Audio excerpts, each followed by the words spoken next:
ज्या भारतानं जन्म दिला त्याच भारताच्या विरोधात आज बांगलादेश उठलेला आहे. ज्या भारतामुळं जन्म झाला आपला, ज्या भारतामुळं आपल्याला स्वातंत्र्य भेटलं, या सगळ्या गोष्टी विसरून ही घाणेरडी अवलाद, ही अवलाद ह्यांचं बीज कुठलं आहे हे तुम्हाला पण माहिती आहे. हे बीज जे आहे ते पूर्व पाकिस्तानमधलं आहे. हे पाकिस्तान होतं मित्रांनो आधी. पूर्व पाकिस्तान, पश्चिमी पाकिस्तान हे असे 2 होते. परंतु आपल्या देशातले जे राजकारणी आहेत त्यांनी यांना स्वातंत्र्य दिलं. कारण यांच्या देशामध्ये ते लोक मरत होते, अक्षरशः भीक मागत होते. लिटरली ते पाकिस्तानी सैनिक जे होते ते ऐश करत होते आणि ते ऐश करणारे लोक यांच्यावरती लक्ष देखील देत नव्हते. यांना कुत्र्यागत यांना मारायला सोडलं होतं. यांच्यावरती तेवढे जुल्म ते करत होते. यांच्या युनिव्हर्सिटीपासून काय काय पेटून दिलं होतं की लिटरली लोकांना तुम्हाला असं वाटेल की बाबा रे, हे स्वतंत्र झाल्यानंतर ही परिस्थिती होती का? जर त्या काळी सोशल मीडिया असतं तर या सगळ्या गोष्टी व्हायरल झाल्या असत्या, व्हिडिओ पण आले असत्या, परंतु त्या काळी नव्हतं. आत्ता पुरावे पण हेच सांगतात मित्रांनो, की या बांगलादेशचा जन्म, हे जे बांगलादेश आहे एवढंसं दिसतं तुम्हाला, जे स्वतः आता दावा करतं मी ग्रेटर बांगलादेश होणार आहे. त्याच्यामध्ये आपलं वेस्ट बेंगॉलपासून ते बिहारपर्यंत ते अरुणाचल प्रदेश, सिक्कीमचा भाग दाखवतं आणि ही बुलटी अवलाद स्वतःला असं समजते की मी लय भारी. परंतु ह्यांना ह्यांचा स्वतःचा इतिहास, स्वतःचा भोंगळेपणा हेच माहिती नाही. मित्रांनो, इंदिरा गांधींनी ह्यांना स्वातंत्र्य दिलं होतं कारण ह्यांची जी लोकं आहेत ती जळत होती, मळत होती, तडपत होती.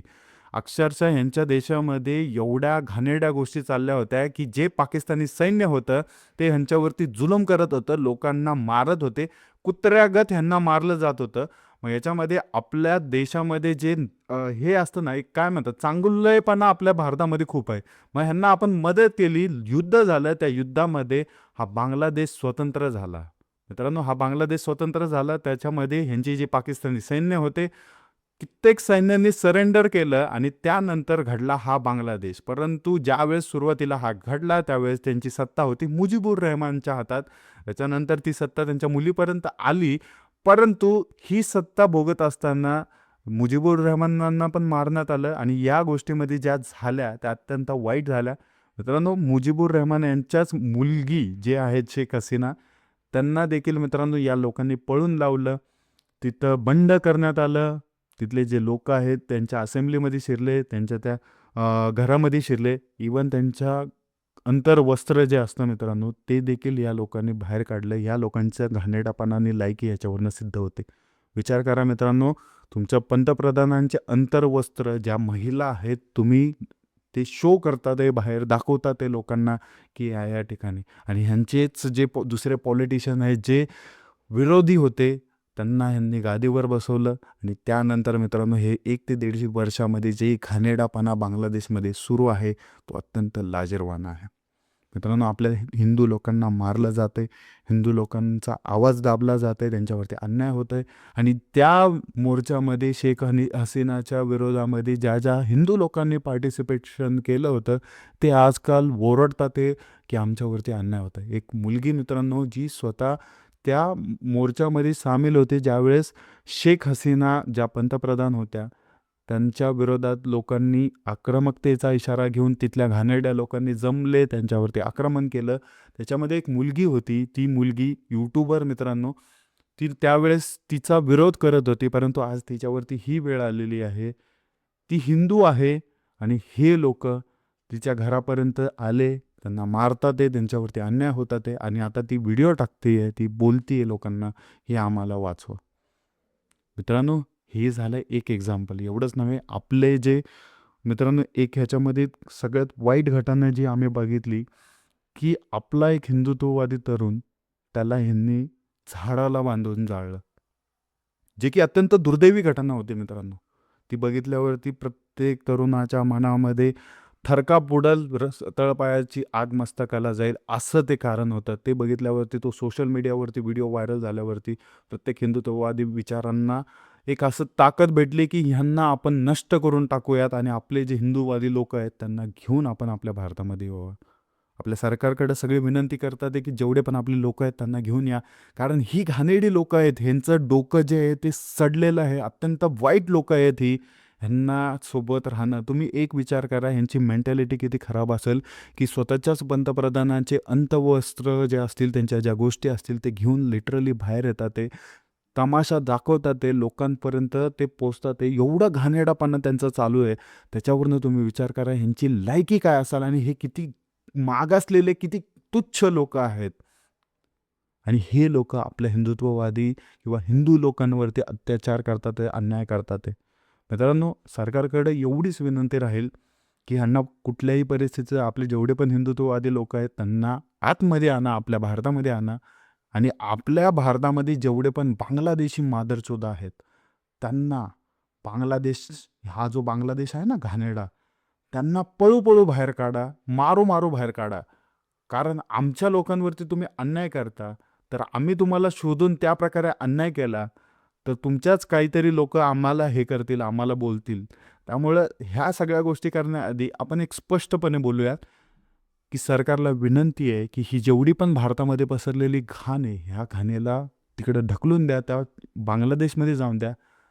त्यांचे जे पण नाजायज बाप आहेत तिथं त्यांच्यासोबत त्यांना राहून द्या. आपल्याला आहे ना हे जे नियम आहेत ते कडक करा, की ह्यांना कंपल्सरी शोधलं पाहिजे. ह्यांचे आधार कार्ड चेक करा, ह्यांचे मतदान कार्ड चेक करा. सगळ्या गोष्टी ह्यांच्या व्यवस्थित चेक करा. त्याच्यानंतर ह्यांना व्हेरिफाय करून ह्यांच्या ढुंगणावरती लाथा मारून बाहेर काढा. कारण ही घाण जर त्या बांगलादेशमध्ये हे ॲक्शन करू शकतात, तर ह्यांची पुढं लोकसंख्या वाढल्यावरती हे काय करू शकतात, हे तुम्हाला आम्हाला सांगायची गरज नाही मित्रांनो.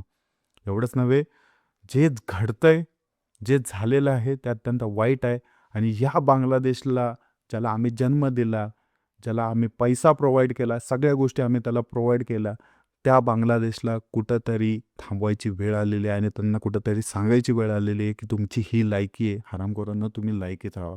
आणि याच्यामध्ये मित्रांनो एक सगळ्यात डेंजरस बाब मला एक जी हायलाईट करायची, मुस्तफिजुर रहमान नावाचा एक जो फास्ट बॉलर आहे, तो कोलकाता नाईट रायडर्सने खरेदी केलेला आहे. कोलकाता नाईट रायडर्सला एवढीच वॉर्निंग राहील, की हा बॉलर भारतामध्ये खेळला नाही पाहिजे. हे रक्त तिकडचंच आहे बांगलादेशचं. आमच्या देशावरती अन्याय होत आहे आणि तुम्ही इकडं बोली लावत आहात. आम्हाला त्या गोष्टी पटत नाही आहेत. त्यामुळं एक जर माणूस इकडचं पण बंद करून टाकलेलं आहे कधीच पाकिस्तानचं आणि हे बांगलादेशांना पण बंद केल्यावरती आम्हाला काय फरक पडत नाही. 100 बॉलर आहेत, त्यांची रिप्लेसमेंट पण 10 ठिकाणी भेटेल तुम्हाला. त्यामुळं कोलकाताला एक विनंती आहे, की जो मुशफिकुर रहमान आहे कोण तो, त्याला पहिलं बाहेर काढा आणि ह्यांची जिरवा चांगली, ह्यांच्या सगळ्या गोष्टी बंद करा. ह्यांना तडपवा, त्यावेळेस ह्यांना कळेल, की भारत काय आहे आणि आपला बाप काय. त्यावेळेस ह्यांना सिद्ध होईल, की आपल्याला पप्पाच करावं लागेल, की कुणाच्या आजूबाजूचं ऐकून आपल्याला दुसऱ्या गोष्टीकडं तोंड पसरवणं गरजेचं नाही. म्हणूनच मित्रांनो, याच्यावरती काहीतरी व्हायला पाहिजे, कारवाई व्हायला पाहिजे. आपले जे देशातले लोक आहेत त्या बांगलादेशमधले, ते सगळे परत आणले पाहिजे. त्यांना आपण सहारा देऊ. आपला देश खूप मोठा आहे आणि हे भंगार जे बांगलादेशी आपल्या देशात शिरलेले आहेत, त्यांना पहिलं बाहेर काढायचं. आपल्या तिथले हिंदुत्ववादी लोकं जे आहेत, हिंदू लोकं आहेत, त्यांना आपण आत आणायचं. त्यांना आपल्याला जॉब आहेत, सगळ्या गोष्टी आहेत, अपॉर्च्युनिटी आहेत, सगळं भेटेल त्यांना. म्हणूनच एवढीच विनंती राहील सरकारला, की लवकरात लवकर त्यांना इकडं आणा. आपण त्यांची सोय करू आणि इकडचे जे पण हरामखोर आहेत त्यांना तिकडं पाठवूयात. आणि मित्रांनो, सगळ्यात महत्त्वाची गोष्ट म्हणजे ह्याच्यामध्ये मी एक गोष्ट पाहिली, की काही जे शांतप्रिय लोकं आहेत ते समोर येऊन बोलतात आहे, की तो बांगलादेशचा प्रश्न आहे. परंतु बांगलादेशचा तो प्रश्न नव्हे मित्रांनो. एक लक्षात ठेवा, तो भारताचा प्रश्न आहे. कारण तिथं हिंदुत्ववादी आणि हिंदू लोकं आहेत. त्यांच्यावरती अन्याय होतोय म्हणल्यावरती हा पूर्ण भारताचा प्रश्न आहे. आणि हा भारताचा राहणार. ह्याच्यावरती आपलं सरकार काम करतंय, काम करत राहणार. एक लक्षात ठेवा, आम्ही जन्म घातलाय म्हणल्यावरती आम्हाला शिस्त देखील लावता येते. भारताने जन्म घातलाय बांगलादेशला, त्याला शिस्तीत लावायची, शिस्त आणायचं काम हे भारताकडं आहे आणि आमच्या लोकांना येतं, आमच्या सैन्याला येतं. ते घुसले ना तुमचा बांगलादेश तबाह करून टाकतील. तुमचे सैनिकं, तुमचे लोकं सगळेच्या सगळे भीक मागतील अक्षरशः. एवढी तुमच्यावरती वाईट वेळ येईल. परंतु तुम्ही सुधरा, तुम्ही चांगल्या गोष्टी करा, हीच आमची विनंती राहील. नाहीतर आमचे जे पंतप्रधान आहेत ना, ते साधे नाही आहेत. त्यांच्याबद्दल पूर्ण जगाला माहिती आहे ते काय करू शकतात. आमचे जे नेते आहेत, आमचे जे विरोधी पक्षातले देखील नेते असले ना, अशा वेळेस सगळे एकत्र येतात आणि समोर जे पण असेल त्यांची वाट लावतात. मग तुम्ही कुठलेही बहादूर असू ना, तुमच्या दुसरा जो नाजायज बाप आहे ना तो पाकिस्तान, त्यांना जाऊन विचारा बांगलादेशांनो, की काय झालं होतं, सगळ्या गोष्टी कसं झालं होतं. आणि हे रक्त मित्रांनो तिकडचंच आहे. त्यामुळं हे घाणेरडं वागणारच. हे पूर्व पाकिस्तानामधलं रक्त आहे, जे की त्यांचीच जनरेशन ह्या बांगलादेशामध्ये शिकत आहे, राहत आहे. मग हे घाणेरड्या गोष्टी करणारच, हे दाखवणारच आणि ह्यांना पेटवणारी ही अवलाद आहेच इकडची ती. त्यामुळे मित्रांनो, एक लक्षात ठेवा, यांच्यावरती बोलण्यात काय अर्थ नाही आहे. ह्यांना खतम करून टाकलं पाहिजे. पूर्ण बांगलादेशच नाव या जगाच्या नक्षावरनं मिटून टाकला पाहिजे, असं आम्हाला वाटतं. आणि हे आमचं सैन्य करू शकतं, हे आमचा नेता करू शकतो, हे आमचे विरोधी पक्षातले नेते करू शकतात. हे सगळे पॉलिटिशियन प्लस आपले सैनिक, आपले ब्युरोक्रॉट्स जे पण आहेत, ते सगळं हे आपल्या देशातले लोक करू शकतात. नक्कीच मित्रांनो, जे शहीद झालेले आहेत आपले हिंदुत्ववादी लोक, त्यांना भावपूर्ण श्रद्धांजली. त्यांच्या मदतीला प्रत्येक भारतीय उभा आहे आणि शेवटपर्यंत राहील, हेच मी त्यांना सांगतो. आणि त्यांच्यासोबत आमचा आवाज राहील, हेच मी या व्हिडिओमार्फत सांगेल. व्हिडिओ आवडला असेल तर नक्की लाईक करा, सबस्क्राईब करा. भेटूया पुढच्या व्हिडिओमध्ये. जय हिंद, जय महाराष्ट्र.